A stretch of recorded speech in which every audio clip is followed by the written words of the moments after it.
Usually, when we talk about gift giving, there's this expectation of a really simple equation. Oh, right. Find out what they like, buy it, done. Exactly. You find out what someone likes, you buy them a nice version of that thing, you wrap it up, an equation solved. Everyone is happy. It's a comforting idea, honestly. Yeah. I mean, the math is supposed to be straightforward. But then you step into the world of gifting for a DIY enthusiast, like a woodworker or really anyone who builds things in their garage, and suddenly that simple math just completely shatters. Oh, it goes right out the window. It really does. We're looking at a gifting landscape today for you guys that is honestly an absolute minefield. It is the definition of a high-risk purchase. Hmm. I mean, if you don't spend time at a workshop yourself, buying physical tools for a builder feels like, well, it's like trying to buy surgical equipment for a doctor when you don't even know what specialty they practice. Right. Welcome to today's deep dive. Today we are looking at a specific resource that reviews a highly talked about digital product called Teds WoodWorking Plans. Yeah, we're really digging into this one. We are, and our mission for this deep dive is to determine if a massive digital library of blueprints is actually the ultimate gift for a DIYer, or if it's just, a whole lot of digital clutter taking up hard drive space. Which is a very real possibility. Okay, let's unpack this. Why exactly is the weekend builder so impossible to shop for? Well, the underlying friction here really comes down to the ecosystem of a workshop. The ecosystem. Yeah, usually their spaces are already packed with gadgets they've carefully curated over years.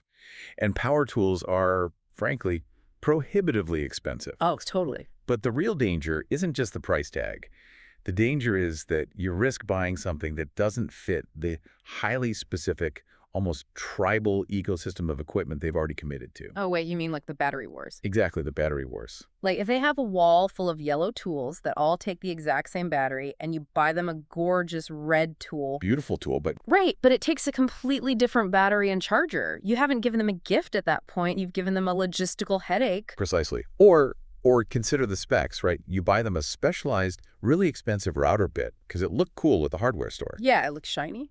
Right, but it turns out it have a half-inch shank, and their router only accepts a quarter-inch shank. Oh, no. So it's just useless to them. Completely useless. They have to politely smile, say thank you, and just quietly put it in a drawer forever.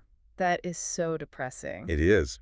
And because of this massive friction, we're seeing a fascinating narrative pivot in how people approach this. A pivot to what? There is a significant shift toward gifting resources that inspire creativity, rather than risking the purchase of a physical object. Oh, I see. So a shift from giving the physical hammer to giving the inspiration to actually swing the hammer they already own? Yes, it just bypasses the hardware compatibility issues entirely. Which naturally brings us to the digital alternative we are looking at today. And we have to immediately confront the jaw-dropping scale of this product. It's pretty massive. It really is. The headline number for Ted's WoodWorking Plans is 16,000 projects. Yeah. 16,000. I actually did the math on this before we started. If you built a new project every single weekend, it would take you over 300 years to finish the library. The sheer volume is staggering. I mean, it's almost absurd. Right. And what's interesting is that it's not just 16,000 slight variations of like a basic birdhouse. The documentation points out a ridiculous breadth of categories here. What kind of stuff are we talking about? We are talking about massive structures, garden sheds and outdoor pergolas, all the way down to picnic tables, intricate children's toys. Oh, wow. Toys, too. Yeah, toys, heavy-duty workbenches, decorative wall pieces, and full indoor furniture sets. It just seems targeted at the DIYer who wants to try something completely new every time they walk into the garage. Well, what's fascinating here is the psychology behind that massive number. How so? Nobody looks at 16,000 plans and thinks, I am going to build all of these. I would hope not. Right, it's not a checklist. It's about providing an endless well of inspiration. The goal is to create an environment where the builder never hits a creative wall. It makes me think buying a specific tool for a woodworker is like buying a knife for a professional chef. Oh, that's a good comparison. Because you'll almost certainly get the wrong weight or the wrong blade style. But gifting 16,000 plans is like handing them an all-access pass to a masterclass culinary library. Exactly. You aren't telling them what to cook, you're just giving them the recipes for literally everything. And for someone who loves to tinker, that variety is the primary attraction. I mean, one of the biggest hurdles for a weekend hobbyist is simply deciding what to do. Oh, the decision fatigue is real. It is. They spent 2 hours on a Saturday morning scouring the internet, just scrolling through social media, looking for an idea. Yep. And by the time they find one, the afternoon is practically gone. Having an encyclopedia of projects sitting there eliminates the friction of the search. It's like walking into a massive hardware store, but instead of aisles of tools, it's just aisles of potential. That's a great way to put it. But, and I say this as someone who has tried to follow internet recipes and random internet DIY tutorials, having 16,000 plans sounds great on paper, or well, on screen rather. Sure. But sheer volume is totally useless if the plans are impossible to actually read or follow, which is a massive pain point with the free stuff you find online. Oh, absolutely. The inconsistency of the internet is a well-documented nightmare for hobbyists. Free tutorials online are notorious for the draw the rest of the owl phenomena. Wait, what? Have you ever seen that meme? Yes. Oh my gosh, yes. Step 1, draw 2 circles. Step 2, draw the rest of the beautifully detailed photorealistic owl. That's the one. That is exactly what most free woodworking blogs feel like. Step 3, cut the wood. Step 4, assemble the perfect mahogany cabinet. Wait, what happened in between? Did you use screws? Did you use wood glue? Magic? Exactly. They skip crucial steps because the person writing the free blog often just assumes the reader already knows what to do. Yeah. Or they throw around complex terminology without any explanation, and it just leaves beginners completely stranded. Which is so frustrating. The review we're looking at notes that Teds Plans attempts to counter this with a highly rigid, standardized structure for every single project in the library. Yeah, I saw that. It notes they include step-by-step instructions, detailed measurements, material lists, cutting lists, and project illustrations. Right. And that structural consistency is vital Why is that? because it drastically reduces the guesswork before the first cut is ever made. And that prep phase, the anxiety of calculating how much wood to buy and exactly how long to cut each piece, that's where most beginners just give up and abandon their projects. Oh, they just bail. Yeah, they bail. When you have a clear roadmap, the anxiety drops. But wait, I have to push back on this a little bit. Okay, go ahead. Are cutting lists and some line diagrams really enough to stop a total beginner from ruining a perfectly good, very expensive piece of oak just because they don't know the jargon? That's a fair question. I mean, a cutting list tells me to cut a board to 24 inches, great. But if I don't know the difference between cross-cutting and ripping, I'm still going to make an absolute mess on the table saw. That is a very valid critique, and it really highlights the hard limitation of any written static guide. Yeah. You are completely right that a cutting list won't teach you technique. Right. But here is what a standard cutting list does do. It removes the spatial math. The spatial math. What do you mean? Okay, imagine you buy a 4x8-foot sheet of plywood. Okay, got it in my head. You need to get 2 sides, a top, a bottom, and 3 shelves out of it. Calculating how to slice up that single sheet so you don't run out of wood is incredibly frustrating. Oh, I would mess that up instantly. A good cutting list provides the layout. It shows you exactly where to make the cuts to maximize the material. It bridges the gap between novice and master by standardizing the geometry. Okay, I see. The execution, knowing that cross-cutting means cutting across the grain, like Right. chopping a stalk of celery, Okay. and ripping means cutting along the grain, like splitting a carrot lengthwise. Yeah. That still requires care, but the agonizing math of the preparation is handled for you. Okay, I love the celery and carrot analogy. That instantly makes sense to me. It helps, right? It really does. So the written plan acts as a sort of like a logistical sous chef. It chops all your vegetables and portions out the spices. You still have to physically cook the meal without burning it, but the heavy lifting of the prep is just out of the way. Exactly. You still have to cook. But if we are talking about the reality of cooking the meal, or in this case, building the project, we have to look at how these structured plans are consumed in the actual environment of a workshop. Right, because workshops are fundamentally hostile environments for paper. Extremely hostile. I mean, there is sawdust everywhere. There is wet wood glue. There are cans of polyurethane just waiting to spill. Yes. There is almost certainly a mug of coffee sitting precariously close to a spinning blade. Which is where the digital format of this product becomes a massive functional advantage.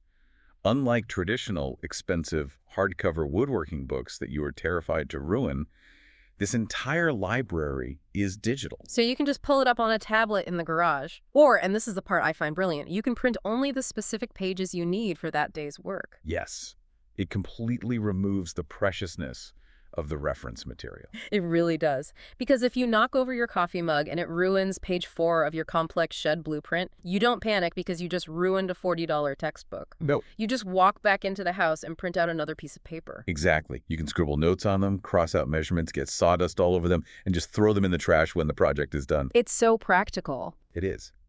And if we connect this to the bigger picture, this functional ruggedness explains why digital gifts in the DIY space have skyrocketed in popularity. Makes sense. They offer instant access, meaning there are no shipping delays if you need a last-minute gift for someone.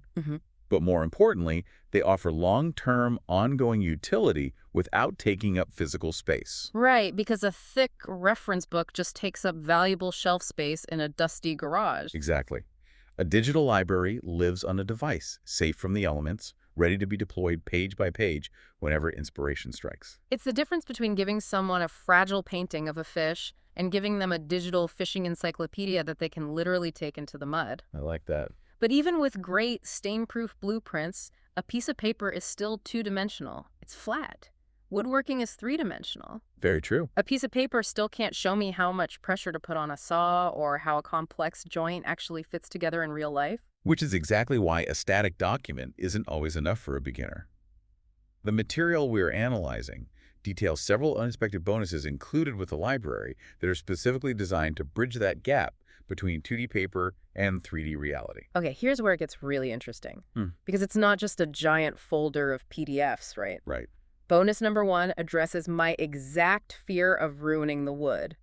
Instructional videos. Yeah, for visual learners, this addition is absolutely critical. I mean, reading a diagram works perfectly for an engineer, but many people learn much faster by watching someone actually perform the action. Oh, completely. The videos are designed to demonstrate tool handling, assembly order, and the basics of joinery. So instead of just reading, cut the wood, you can watch someone stand at a table saw, see exactly where they place their hands. See their stance. Yeah, see how fast they push the wood through the blade and learn how to avoid a dangerous kickback. Yes. Seeing a technique demonstrated bridges the gap between intellectually understanding a concept and physically performing it safely. That makes a lot of sense.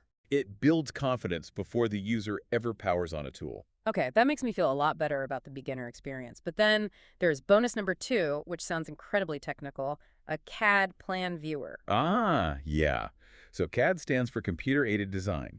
In professional woodworking and architecture world, projects are often designed in 3D using specialized, highly expensive CAD software. Right, software that a weekend hobbyist is absolutely not going to spend hundreds of dollars on. Exactly.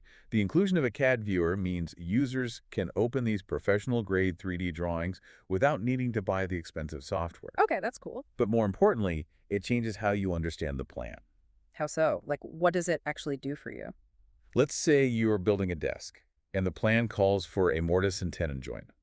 What? It's where a peg on one piece of wood fits tightly into a hole on another. Okay, got it. On a flat piece of paper, that joint just looks like a couple of overlapping dotted lines. It's confusing. But with a 3D CAD viewer, you can grab that digital model of the desk on your screen, spin it around 360 degrees. Oh, wow. Zoom in and digitally pull the joint apart to see exactly how the peg and the hole interact. That is incredible. It's like giving someone an MRI machine along with a medical textbook. That is exactly what it's like. You get to see the underlying bones of the project, interact with them, and understand the mechanics before you make a single cut. I can see how that removes a massive layer of intimidation. It demystifies the whole process. But then we get to bonus number 3, and I have to admit, I completely balked at this one. The business guide. A business guide. The documentation notes this guide covers the process of turning woodworking from a hobby into a side hustle. Right. It covers selling handmade furniture, understanding pricing structures, finding customers, and local marketing. It's pretty comprehensive. But isn't that an absurdly massive leap? Going from building a simple planter box on a Sunday afternoon to suddenly worrying about local marketing, profit margins, and building repeat business. It does sound like a lot. And frankly, doesn't monetizing a hobby kill the exact stress relief that the person was seeking in the first place? It feels like modern hustle culture creeping into the one sanctuary they had left their garage. That is a very real danger, and you aren't wrong to call out the hustle culture aspect. The pressure to monetize every waking moment is exhausting. It really is. However, we have to look at the economic reality of woodworking. Which is that wood is really expensive right now. Incredibly expensive. Hardwoods like walnut or cherry cost a premium. Mm. Tools constantly need new blades, new sandpaper, new finishes. Woodworking is a hobby that just eats money. Yeah, that's true. The source material is careful to ground this business guide with a caveat, though. Success depends entirely on your craftsmanship and market demand. It is not a guarantee of a sprawling business empire. So why include it at all if it's such a long shot? Because for many hobbyists, the goal isn't to become a millionaire furniture magnate. The goal is sustainability. Okay, sustainability. Yeah. If you can learn how to effectively price and sell 3 cutting boards to your coworkers around the holidays, that money pays for the lumber for the coffee table you actually want to build for your own living room.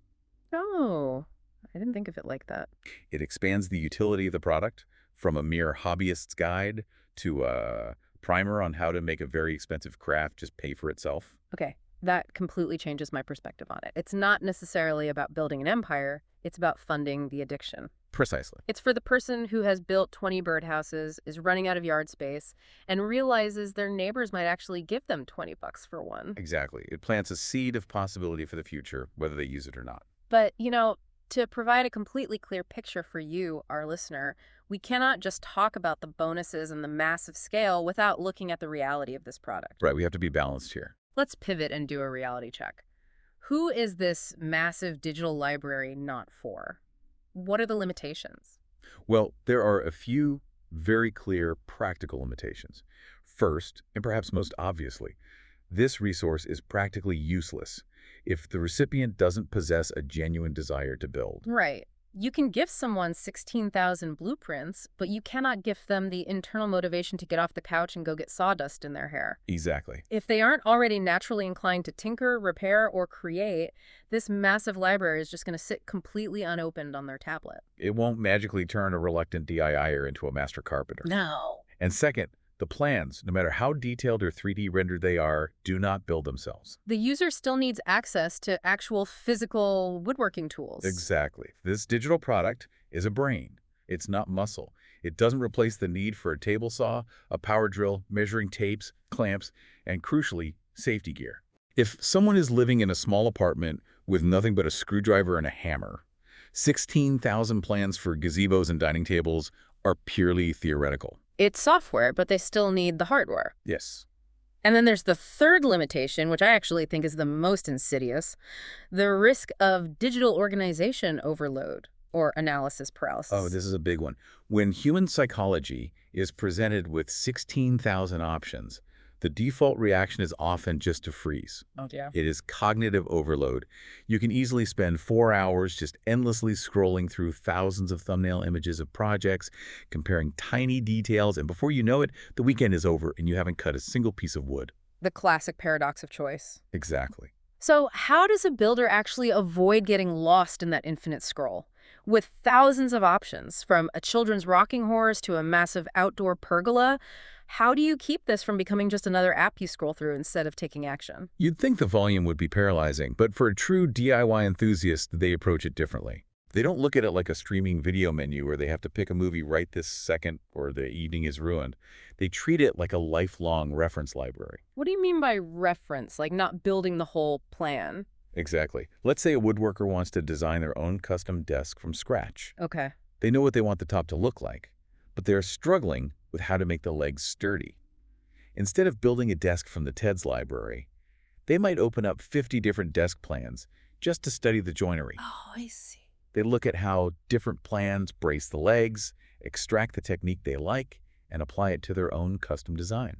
Oh, that is brilliant. It completely reframes what this product is. Right. It's not a rigid to-do list of 16,000 mandatory items. It's a searchable database of 16,000 mechanical solutions. Yes.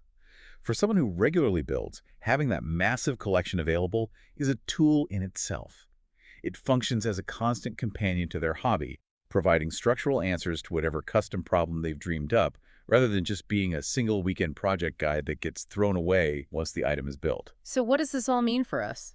We've looked at the staggering scale of the plans, the structural consistency that solves the math problem, the ruggedness of the digital format, those incredible 3D and video bonuses, and the very real limitations of choice overload and needing physical tools. Synthesizing all of this, Ted's Woodworking Plans shouldn't be viewed as a standard step-by-step guidebook. Right. It is a highly expansive digital ecosystem. Its true value isn't just in the number 16,000, but in providing ongoing inspiration paired with structured multimedia guidance through the videos and the CAD viewer that adapts to a wide range of skill levels. From the new parent wanting to make safe, chemical-free wooden toys for their toddler, all the way up to the seasoned homeowner who wants to frame and build a complex storage shed in the backyard. Exactly. It seems to cater to almost the entire spectrum of the DIY journey. It does. It essentially removes the friction of the planning phase, so the builder can focus completely on the execution. So, for you listening, if you are currently staring down the barrel of shopping for a practical gift for that impossible-to-buy-for builder in your life, And we all know one. we really do. Or, let's be entirely honest, if you're listening to this looking for a way to upgrade your own garage hobby, this presents a really compelling, low-risk alternative to guessing which expensive power tool they might need. It entirely bypasses the risk of the physical gift. You don't have to worry about battery compatibility or shank sizes. Instead, you are offering a resource that exponentially enhances the value of the tools they already possess. It takes the pressure off the gift giver. You aren't buying the wrong tool. You're buying the potential to use all of them. It really does change the math on gift giving for the DIR. It does, and looking at this shift, it raises a broader, much deeper philosophical question about how we show affection through gifts. Ooh, I'm intrigued. Where does this take us? If we are culturally shifting away from gifting finished physical objects, if we stop giving the shiny new drill or the store-bought wooden chair, Right. and instead we start gifting the instructions to create, how does that fundamentally change our relationship with consumerism? Wow. That is wow. Are we moving past the era of just exchanging manufactured items? When we give a library of blueprints, are we no longer gifting a physical thing, but rather gifting the experience of self-reliance? That is a phenomenal thought to end on, because in the end, it brings us right back to that gifting minefield we talked about at the very beginning. Exactly. When you decide to gift the experience of self-reliance, you completely step out of the minefield. You aren't trying to solve the simple math equation of buying the perfect consumer object. You're giving them the map, but you are empowering them to discover the destination themselves. Well said. No jagged, broken gift giving here, just a clear digital blueprint for endless creativity in the garage.